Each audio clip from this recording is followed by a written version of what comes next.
Jesus on trial. As soon as it was day, the elders of the people, both chief priests and scribes, came together and led him into their council, saying, "If you are the Christ, tell us." But he said to them, "If I tell you, you will by no means believe. And if I also ask you, you will by no means answer me or let me go. Hereafter the Son of Man will sit on the right hand of the power of God." Then they all said, "Are you then the Son of God?" So he said to them, "You rightly say that I am." And they said, "What further testimony do we need? For we have heard it ourselves from his own mouth." Then the whole multitude of them arose and led him to Pilate.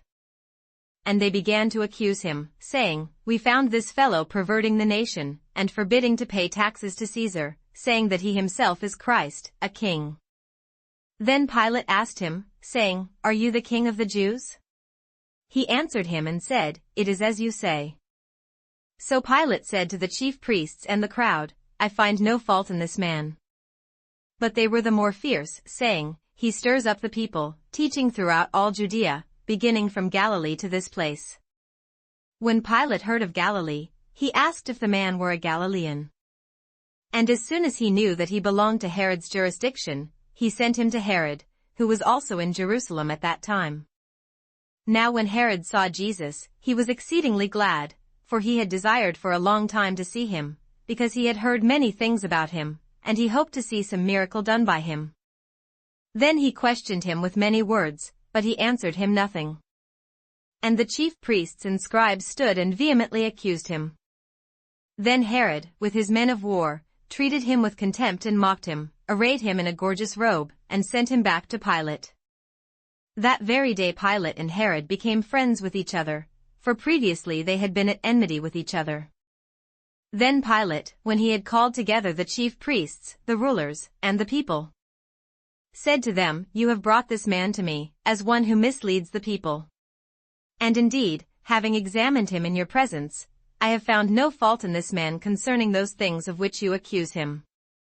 No, neither did Herod, for I sent you back to him, and indeed nothing deserving of death has been done by him. I will therefore chastise him and release him." For it was necessary for him to release one to them at the feast. And they all cried out at once, saying, "Away with this man, and release to us Barabbas," who had been thrown into prison for a certain rebellion made in the city, and for murder. Pilate therefore, wishing to release Jesus, again called out to them. But they shouted, saying, "Crucify him, crucify him."